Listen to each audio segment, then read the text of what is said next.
Cal Golden Bears football in the ACC. It still strikes me a little bit weird, but as today's guest, new head coach of the Cal Golden Bears, Tosh Lupoi, says, what happens between the lines is still football. We sit down with Coach Lupoi to talk all things Cal football, from culture, his influences with some of the biggest names in college football, what they are establishing there, working with Ron Rivera, and so much more today here on Scouting the League. Before we jump in with Coach Lupoi, though, make sure you head over, like, subscribe, share this podcast wherever you're listening and watching. With that video portion over on YouTube, hit that subscribe button. If you're just listening, great. Hit those buttons as well. Leave us comments wherever you are at. Love Cal, hate Cal. If you're a fan somewhere else in the ACC, let us know. You can find me on Twitter over at RightStepADV. I am Rodrik David. Neil Stratton joins us today, as always, on Wednesdays. He is at Inside the League. Coach Lupoi is at Coach Lupo on all the social medias. Make sure you follow him, as well as that Cal program on the social medias. If you're a scout or aspiring scout, make sure you head over to thescoutingcommunity.com for resources in every area that you need as a scout. Make sure get the insoles that will upgrade every pair of shoes you have over at bluemaca.com. Use code SCOUTING20 to let them know we sent you. Get a little discount on that order as well. That is bluemaca.com. Check the show notes for all of those links. But Tosh Lupoi has spent time in the college ranks at some of the biggest programs across the country, working for greats like Nick Saban, Urban Meyer, Dan Quinn at the NFL level. He has learned plenty on both sides. Dan Lanning up at Oregon these last 3 years before this new opportunity presents itself. As we sit down with Coach, it is going to get you fired up. If you sit through this one and aren't ready for college football, man, you better go check and find a new podcast, because this one got me excited. Let's get into it. Well, really excited to get into it today. A coach that I had the privilege of working with in Atlanta, a coach that's made a few spots, been with some big-time names, and is now taking over one of the great programs in college football. Coach Lupoi, welcome to Scouting the League.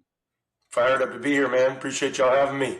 Yes, it is. It's always fun, again, getting your hands on, again, getting into this process, obviously wrapping up last season with Oregon, and, again, getting into it with Coach Rivera. But, again, your Cal ties go back a little ways. Again, you were a player at Cal from 8 to 11. Again, from there, quickly into the coaching journey. Oh, sorry, you played 2000 to 2005. You coached. Right. 8 to 11. From there, you went up to Washington with Coach Sark. Again, somebody we both got to work with. From there, you head to Alabama. A pretty well-known coach there under Coach Saban. Spent some time in Cleveland with the Browns. 2020, the Falcons. That's where we crossed paths. Of course, you head down to Jacksonville with Urban Meyer. Again, another pretty good ball coach. Dan Lanning in Oregon the last number of years, now the new head coach at Cal. It's been a winding journey, pro, college. Talk about all of it. Was coaching always something you saw after your playing career, or is it just kind of grown and evolved? Not at all. Yeah, a lot of guys, which I greatly respect. You hear a lot of those stories about guys knew they were going to be a coach when they were 10 years old, and that was absolutely not me. I was someone that I wanted to play. That was my plan, my dream, on a one-way street in that direction. And as you mentioned, playing here during the good years here, had a lot of success and had a blast. Aaron Rodgers, my quarterback, and those golden years is us, going on winning 10 games, winning the conference, and beating SC and Oregon and Tennessee, and going through some great times here. That's my perception of Cal football, so I don't allow anybody to tell me different. And then coaching here as well. When I broke my foot a couple times, actually, and so that's the public excuse of why I didn't excel in the National Football League. Not being good enough. And so when that dream was cut shy, I broke my foot for additional time there.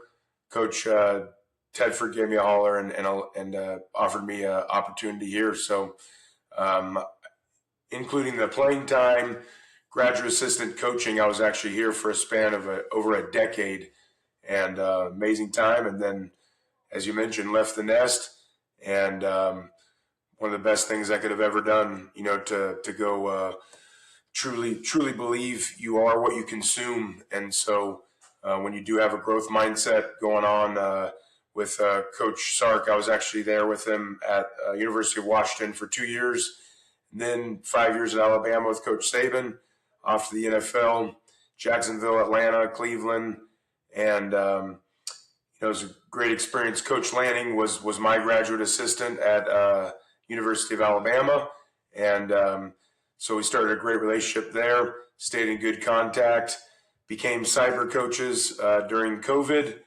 which was my experience at Atlanta, and that's where a lot of our Zoom technological advances occurred as football coaches, and but to have that access, and we started doing a lot of those, started coming back to Georgia, speaking at the clinics they would have, and we reunited there. He became my boss last 4 years at Oregon, and ripped it there together, and fortunate to put together some top 10 defenses and success there, and now bringing everything here, to Cal Berkeley, my alma mater, and couldn't be more pumped, to take on the challenges, and we're in right about going on to month 5 now, so just crazy how fast it goes, but absolutely pumped. The staff has done an awesome job, just implementing and developing the culture with myself, and it's what we're trying to do every day. This day included, right out here at 7 a.m. Yeah, absolutely. And we'll talk about, again, all the influences, again, from playing, from coaching. We're going to talk NFL versus college, but one of the big changes in 20 years, Cal Pac-12 to Cal ACC. How weird is it going back to Cal and being, we're an ACC school now? That it still rings weird. I mean, how awesome is it? We got this badass facility here that I'm blessed to go to work in every day. You get to look out the ocean right out the window, and we have here we are as in the ACC, right? And we look out at the Pacific Ocean, so it's cool. No, I think it's cool, man. It's all it is opportunity. It's cool to see after the addition of Stanford and Cal. I think the TV ratings actually went up close to 20%. With the addition of these two, the ACC network overall is up 105%. I don't know how many people actually realize that the SEC is number 1, the ACC is number 2 in TV viewership, and the Big Ten's behind them, or us. So people are watching. It's been a I'm here on month 5, like I said, on the job. So it's not like I can give you a great experience of what it's been like when it comes to the conference, but doing my best right now to study it and to watch some opponent prep, communicate with the other coaches, and I'm just fortunate to be a part of it, really. Yeah, well, when the airplanes start flying this fall and you're seeing that Atlantic coast kind of every other weekend, that's when it'll probably hit you that, hey, man, we are across the country from a bunch of these schools, right? Yeah, fortunately, I got the experience, as we mentioned before, where the 5 years out there with Coach Saban in Tuscaloosa, and got to see some of those shorelines there, Orange Coast, the Gulf, and then I'm experienced both in Atlanta and then coaching in Florida. So just came back a couple weeks ago. We had the ACC head coaches meetings and out there at awesome Amelia Island, and how much that is going to have anything to do with playing between the lines when we kick off the ball? Probably none. So it's more so just keeping the main thing, focused on our mission at hand here, and really, being out here, though, again, representing, I think it is really cool and unique, right? Whether teams coming out here, we're going out there, and mainly, again, touching into that media market where we're, the 6th highest media market in the country, and, us bringing our cup of tea to the conference. So, Coach, you talked about, obviously, you had a pretty good quarterback when you were there, to say the least. How important was it to you having that good quarterback already there for you in JKS, what he did for the program when you were there? How important was that to you taking this job? Yeah, I agree with you first as far as a pretty good quarterback, but there's actually quarterbacks. So starting off here, first round draft pick Kyle Bowler. Then Aaron Rodgers came aboard here and joined our class, and then started coaching, got involved, and was the first one to reach out to a guy named Jared Goff. So some just an amazing niche here, at Cal Berkeley. No secret of if Jaron continues his growth and we continue to do our job here as a staff, it's a great opportunity that he continues that dream as well, right? In a unique place where legitimately it could be a school that in 25 drafts has 5 first-round draft picks, at the quarterback position. So a goal there, and that's been a niche here for Cal Berkeley. But that was, taking this, the way I attack anything is really in steps, and having some ideas, having a vision, but to take the necessary steps to go accomplish that, I think is most important. And that was absolutely step one, right? That we can go in. You can imagine Jaron being in the position he was in, seeing Fernando leave, before him, and then go have a lot of success, right? Go win the Heisman Trophy, be in position to win a national title. All the people courting him, the era of the portal, so a very chaotic time, and that was certainly step number one of the program to go retain him. And really fortunate because of what this place represents, the magnitude of the Alumni Association, the degree itself, and of course the new era, the new chapter, and the vision that he was wanting to sign up for. And so an awesome challenge that we were fortunate to have him recommit and be retained here, and that certainly helped and launched us into what we accomplished, where signing a top portal class for the first time during that time where I was still coaching for another university, and then leading into implementing, developing the culture as we started to attack it on January 19th, Martin Luther King's birthday. Started in with a cultural meeting and implemented what we call phase one, and then leading to today where we have the current highest regarded high school recruiting class than we've had at Cal in 15 years. Yeah. Well, again, you talk culture. We'll talk more about the culture, again, the influences of that culture, all that you've picked up. But again, getting the roster right, retaining people, portal, recruiting. You've got a well-known NFL guy sitting in that GM seat in Ron Rivera. Talk about what he has meant to that program, to you, as you guys have continued to build this out, and kind of your relationship as you've developed that.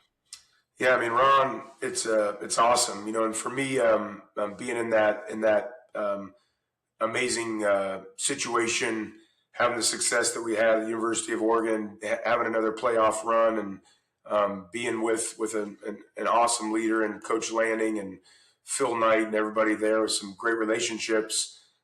Because of that opportunity, being really thorough from my standpoint of evaluating a couple other opportunities at the time, being offered to be a head coach. And this ultimately was one that I felt strongest towards, of what I believed in most. And Ron had a big part of that for me. Having a 2-time NFL Coach of the Year as the GM, when you look at the models around the country, that's out of the norm, right? It's not the head coach's, old recruiting assistant or drinking buddy that helps out recruiting there. This is a position and an individual that's highly regarded and respected across the entire country, both in college and in the National Football League. Along with that, hiring a new chancellor here was enormous.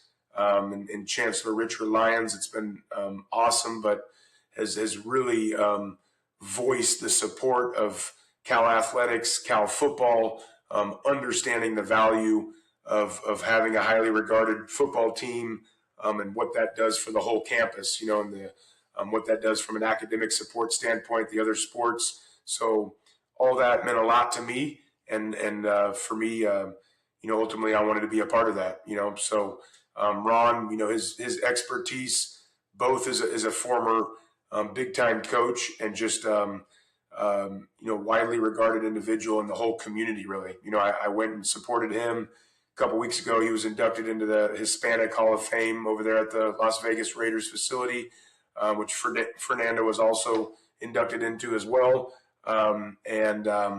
Just for the whole community, the knowledge, he's someone that gets it. So it's been really cool, just a collaborative approach, working with him, with Chancellor Lyons, but in a unique situation where you have the head football coach, the GM, and the Chancellor that all went to Cal as well, and all align moving forward.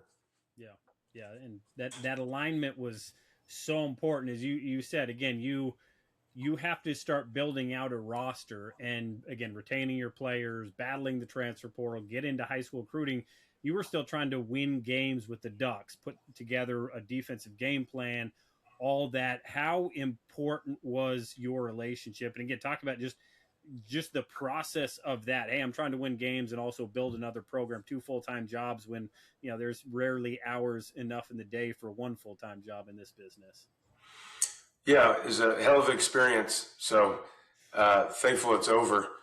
But just all you do is, how I'm programmed is to compete, you do the best you can. So, this was an experience where those awesome mentors of that have been fortunate to, in my past, whether and have great relationships with these days, of whether it's Nick Saban or Urban Meyer or even Kirby Smart, Dan Lanning right there.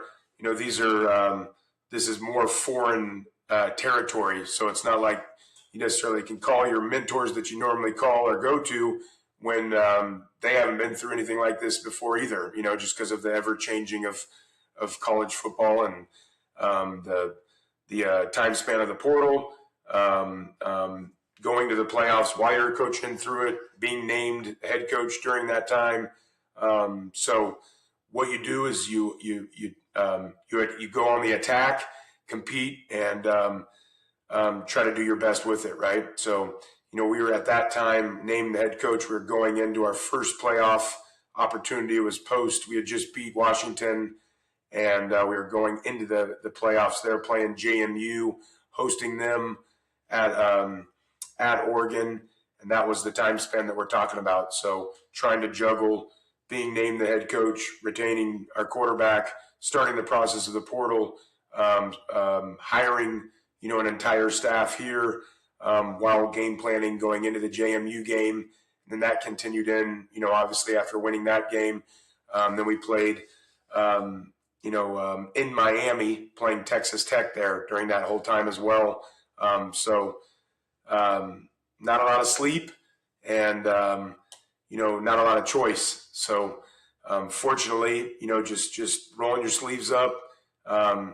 And that was something, going back to, not even remotely close of the same challenges, but even the time of whether being at Alabama and advancing off to the NFL. But as long as you have that growth mindset, you try to learn from your past as much as possible, but to make sure that I did anything and everything possible to give the current players at Oregon that I love and that respect, and that wasn't even a thought in my mind that I would ever even consider taking a job with leaving, during that playoff time. So that was going to be something important, but to devote every bit of effort needed right during that time in the playoffs. So fortunately, we were able to win that first playoff game and then go shut out Texas Tech, in Miami, and put together some good game plans there before, not playing well in that semifinal game there against Indiana, and flying back here, the next day to continue on your job. And,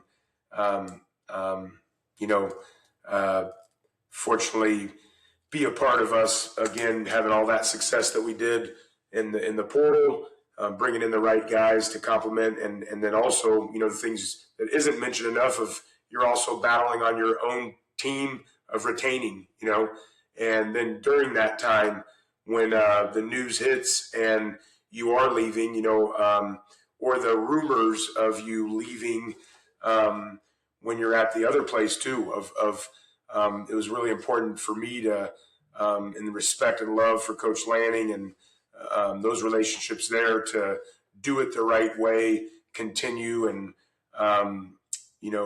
help as far as the retainment of the players there, and even signing the players that were all signing on National Signing Day for the high school. I mean, absolutely absurd, is the best way to say what that process affords. So hopefully next season nobody will ever have to do that again, but who knows? Or maybe it will be worse, Time will tell. Nobody knows. Exactly right. Coach, football's a funny game. There are guys in the NFL who are just wrapping up their careers at 44. You're still a quite very young man. At the same time, there's almost a glass ceiling for first-time head coaches at around 50, thereabouts. Was there ever any anxiety that, hey man, I may not get my opportunity, even though I've paid all my dues, I've earned it, I've coached with all these coaches, maybe it wouldn't happen for me, or did you feel like you always were going to get this chance at some point? You know what? I never really approach it that way. So it wasn't a matter of when is this going to happen. Fortunately, even coming back from the NFL and starting off in Oregon, there'd been kind of one or two of these that had came up, and I had no intention to be a head coach, just to call myself a head coach. So it's I knew that when I was going to go be a head coach, it's going to be something that I believed in wholeheartedly, and that I thought it was a place that we could be successful, something that I wanted to represent. Being here, you have access to any living room in America representing the number one public institution in America. That's myself, doing my undergrad here, doing the master's program here.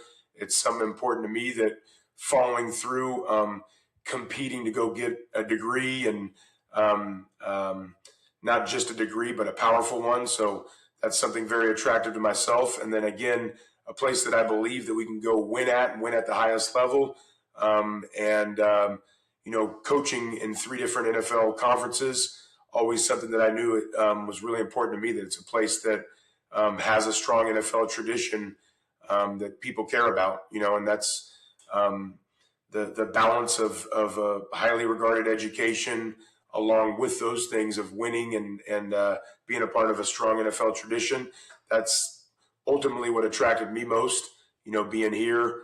And it was something I wanted to do, so it was about, what was really cool is in hindsight, those other earlier opportunities that came up, if I did do those, I don't think that, I'd be in the position right now or having the confidence that I do, because of how much I've grown each year, whether becoming a better ball coach, mentor, calling the defense, learning offense, to a much more intimate level. So every year, if you have the desire to do so, you improve yourself, and I certainly don't have all the answers, far from that. But feel like being around all those leaders and being a part of some really successful, equations that know what it's supposed to look like, just going out on the attack every single day to try to emulate that. Yeah. So you've had both college and NFL experience, and again, one of these things, there's guys that are like, hey, this is a college coach, this guy is an NFL coach. In today's world, with what college looks like, how valuable is that NFL experience? Seeing the roster management side, seeing, again, the cap and contract side, understanding how all of that works, to where, hey, I've done both, I've been in both spots, maybe I have a preference one or the other, but I know how both work. That's going to make me a better college football coach in today's day and age. Incredibly valuable, man. And I think way more than it was in the past. So, again, just super thankful and fortunate to have that unique experience. coached half a decade in the SEC, nearly half a decade in the Big Ten, and then 3 different conferences in the National Football League. So, and then geographically as well, right? In the Midwest and the South, and obviously in the West Coast here. So to tie all that in together and then to get within those specifics, but it's really neat to see. I mean, going back to looking up on the screen in the ACC head coaches meetings, and there's being a lot of things pitched with all the Power Four, right, of potential changes in the future, the college football playoff landscape, the potential of how fast these realignments may occur. I mean, all these things that we're all hearing and seeing on social media everywhere.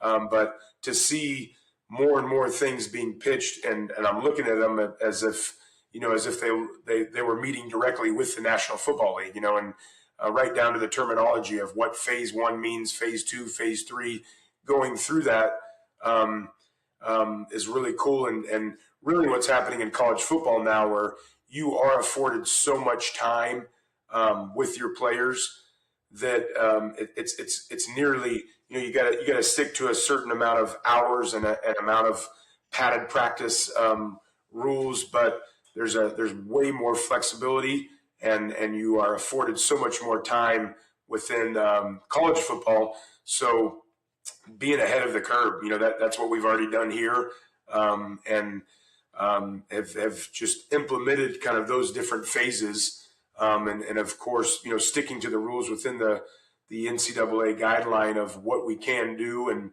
when coaches can be out there, when they can't, and what you can do, throwing footballs but I mean, you can start at such an early stage now, and meeting with the fellows, but going back to those early days of, whatever that was, 2019, of implementing those different phases, and introducing fundamentals and technique, the beginning stages of your schematics, going through install 1, then recycling through that, learning how to gauge, when you build a roster built off of the draft and the free agency, how that's viewed in the NFL, and then the evaluations as well, going into the draft process, now taking that into the recruiting landscape. All that has been implemented here, so hopefully, amounting to our success. Yeah, absolutely. Again, it can all look really good on paper now for every program across the country. We'll see the results come this fall. And again, one of the things that always goes back to, you've mentioned the word culture, I don't know how many times. Again, you've got to establish a culture, reestablish a Cal culture. Again, whatever it's going to be under you, it's going to be under Coach Rivera, it's going to be the program, the school as a whole. And you have worked for some people who absolutely had an established culture wherever they've been. Let's talk about them individually. Coach Sark up at Washington, obviously he's having success down at Texas. Now, what were maybe some things that you learned under Sark that are unique to him, or that you've taken and are now applying at Cal? Yeah, I think he's a high-level leader with great energy, and that was really contagious. A great match for me, and more so confirming, of leaving a place. We had a lot of success here. Thought, with Coach Tedford's success, and great love and respect for him, great relationship with him to this day, and going through a cultural change as a player, first and foremost, starting there, then experiencing that as a coach, but going to Coach Sarkisian, seeing the importance of recruiting, what that being the lifeline of the program, him coming from a tree of Pete Carroll, establishing a relationship starting back when I was at Cal as a young front coach, and visiting Dan Quinn. Dan Quinn was there at the time in Seattle with the Seahawks and their Super Bowl run, and having that cool circle right there of Sark and Pete Carroll and Dan Quinn, and visiting those guys, and just the high energy. Those are all just, as a young coach, as you're establishing your identity as a coach, that, all right, these things are okay.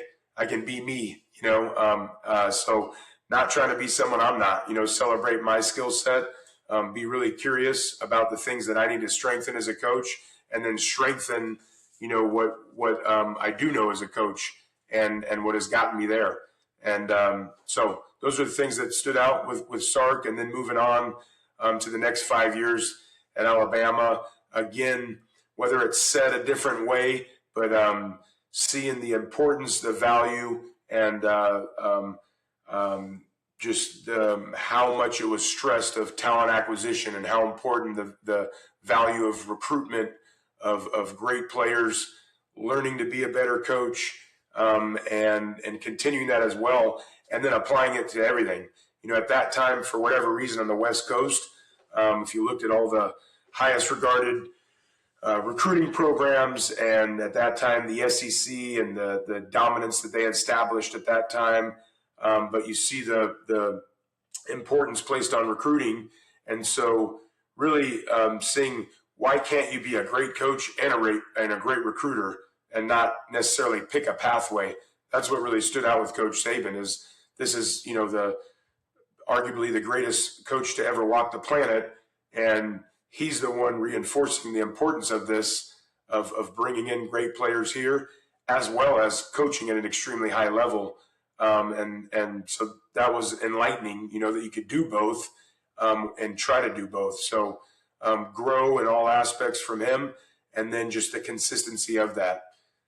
So then carrying that on, and then in the National Football League, then getting the opportunity to go coach with Dan Quinn.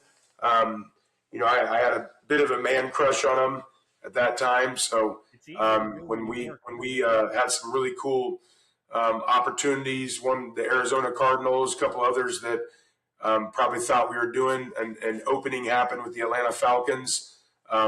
It was very clear from where they were at, from a state of things, that it was a must-win situation. And as a young coach that had one son at the time, married, but the opportunity to meet with Dan Quinn, he was very clear that I could go there, take less money, less years of a contract. We needed to win as opposed to the other opportunities on the table.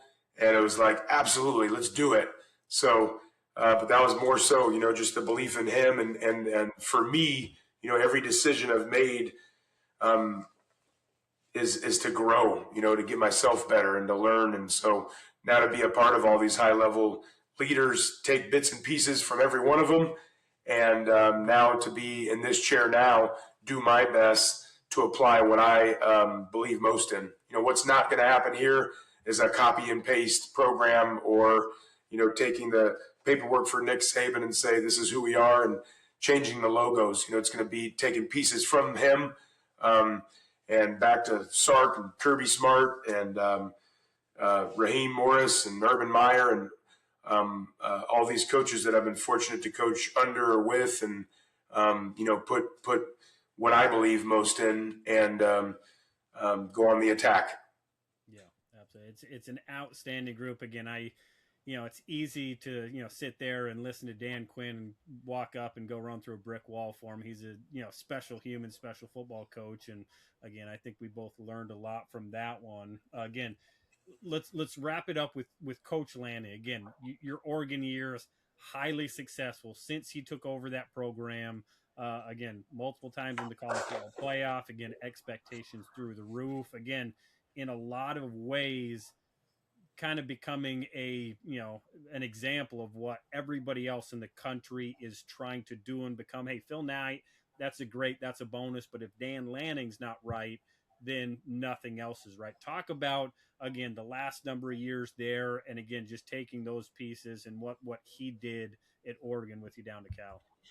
I thought what really jumped out, was impressive to me, is we'd stayed in contact, had those defensive talks, and how we're approaching, how the game's changing, what we can do to be and this goes back to me being in the NFL, him at Georgia, and going through back and forth, what we're facing in each game, and whether it's another new clever way to manipulate a protection, and different way to terminology standpoint, or and for me, wired very similar. Dan is just on a constant growth mindset path, and he's an elite individual. He's an elite leader. And when you get some alike mindsets around each other, that's going to be a high functioning organization, because everyone's pushing that envelope to get better and to improve. And what really stood out early on with Dan was how far he passed me up from an offensive knowledge standpoint, special team standpoint. And ultimately that's why I left the NFL, knowing Dan was going to make me better. He's going to challenge me. And I was going to challenge him in any which way possible, and not be a necessarily just a yes sir guy, but that I'm ultimately going to grow, and that was something that jumped out, 4 years ago. Of he had passed me up from an offensive knowledge standpoint, not just calling a defense, knowing a lot about defense, all the defense we study, but how much he had grown from the knowledge of offense, and that really motivated me. So starting that process years ago and challenging myself more to get in there, and turning that over to having a whole bunch of crossovers with Will Stein, going back to the days of Coach Saban allowing me to sit in rooms in the back when he would meet with Tua Tagovailoa and Jalen Hurts, and kind of soaking up those things, bringing that back. Those are the neat things. Again, you are who you what you consume and what you're around.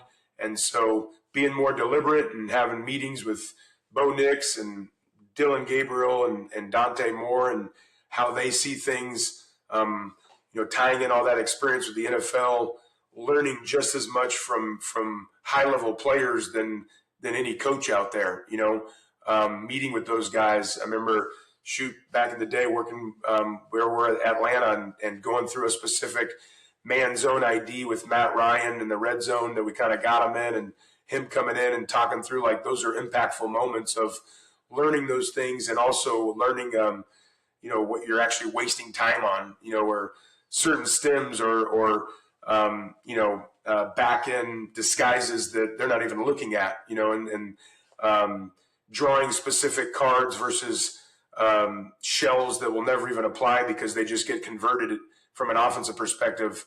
Those are the learning, processes you go through when you get that element. So that's what really stood out with Dan, tying all those in, and challenging myself to get a lot better from how the offense actually calls the game.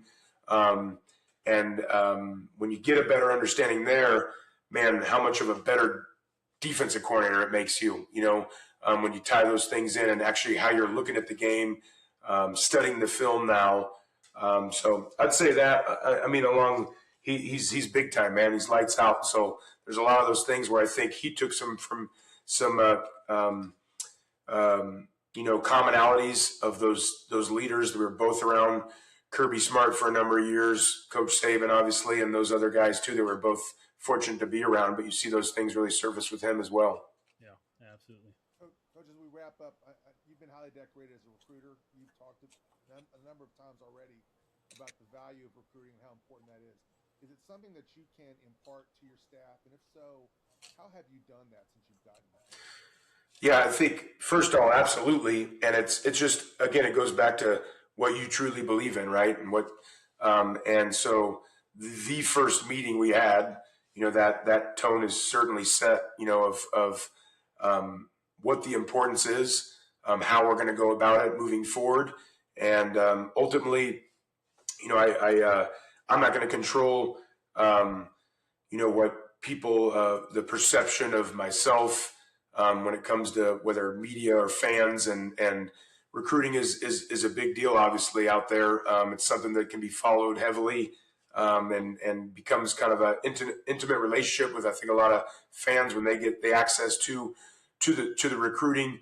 So it got to the point where when we're whether it's leading the country in multiple defensive categories, or putting together some top 10 defenses, or shutting out Texas Tech and Miami in a playoff game, I'm going to take as much pride towards being a great football coach than a recruiter. And whoever wants to follow, what they follow, it's great. what's most important is for us is that we're bringing in the players that align with what we want to do most from a cultural standpoint here. I have a great respect for education, obviously being at a place that's as highly as regarded as we are as the #1 public institution in America, represents the principles and values of what our players and our staff, want to personify, and implementing great coaching, expert at strategy. We hired an NFL defensive coordinator, an NFL offensive coordinator here, multiple NFL position coaches or ex-players and coaches. So to bring that all here at Cal, I think we're people want to be a part of this, so going back, as you mentioned, of what we were able to accomplish for the first time here in a portal recruiting standpoint, and having the highest regarded current high school recruiting class in 15 years here. It's, we're hot, man. It's something that's, people want to be a part of, and it's something that I want to be a part of. And what we can do right now is prove ourselves to June 1st, and then when the season comes, that's the next opportunity where putting that product out on the field and that culture out on the field that we're all proud of. But what we can do is control right now, today, this week, and fortunately that's what we've done at a high level, and got to continue that. Yeah, no question. Well, you guys are going to be staying hot this summer, but September 5th is circled. Get a nice Cal UCLA game to open up the year. It's going to be a big one, bit of a rivalry there. I mean, the smile, you see it come across. I mean, it has to be a little bit of fire burning on that one. Again, long way to go, a lot of work still to be done, but it's got to be exciting to open up your first game as the head coach at Cal against UCLA. How excited are you for that one? Absolutely, man. I mean, they're all extremely important. Couldn't think of a better way to open it up, right? With the UC system going at it, Northern California, Southern California. Would I have preferred UCLA to continue to be on more of a downhill trend? Absolutely. I acknowledge and think it's awesome. And I tell everybody this, man, they're doing a great job as well, and it's how cool is it right now, guys, like in the state of California, what hasn't occurred again, 15 plus years where just the majority of all the best players in this state are staying in this state right now, right? You look at us being on fire in the recruitment. UCLA is doing a great job. There's USC has been financed in very strong regards. So what they've been able to accomplish, regardless, right, of the results on the field, of what they've done, over these last couple of years now with the recruitment. But you look at the best players in this state staying right here and staying home, and I think it's awesome. I think it's awesome for the state, and it's a great opportunity, is what it is. And got a lot of respect for the head coach there, what they've done. We faced off against each other in this last go around when he was at JMU and I was at Oregon, and they came out there, and so got a good feel of what a little bit of the little I do know of what they've been moving towards, and got a lot of respect for them. So been doing a great job, and here we are. As to be clear, it is UC Berkeley, Cal Berkeley, and it is the #1 public institution in America. I think there's been some confusion out there, so anybody can go on AI or their phone and make sure we clear that up. And this is the flagship university and of our state, and we take a lot of pride in that. So it'll be an awesome battle, but they're all extremely important, and we've got a lot of work, before then, which we're doing right now, and the way we attacked and approached this morning, that'll build in ultimately to those end results of how hard and how much effort we put towards this. Yeah, absolutely. Well, if you can make it through this podcast without, getting excited about college football season, you're in the wrong business. You need to go listen to another podcast, because man, I'm ready for kickoff now, but we do have a little bit of time to wait. But he is at Coach Loop on the social medias. Make sure you give him a follow if you aren't already. Circle your calendar. Again, us on the East Coast might have to stay up a little bit for some of these late night ACC games. I believe it's a 10:30 Eastern kickoff. Well worth staying up for. But Coach, good luck. Really appreciate you being on with us, man. It's gonna be fun to watch the Golden Bears this fall. Appreciate it, guys. You have a great one. Agents, before we go, make sure you go check out Agent Live 360. It is at agentlive360.com for everything you need for your agency, from players to coaches, managing profiles, tracking invoices, sending invoices, getting paid, keeping up on every element of your entire agency. Notification emails, file, folder, storage, ROI, transactions, invoices, calendar, contracts, teams, reps, everything all in one spot for you. That is Agent Live 360. Hop on, request a demo. Yours truly will hop on, walk you through it. I can promise you we will talk some football as well. Sign up now with code TRIAL90 for a 90-day, 3-month trial at just $10 a month for Agent Live 360. That's at agentlive360.com. Go check it out now.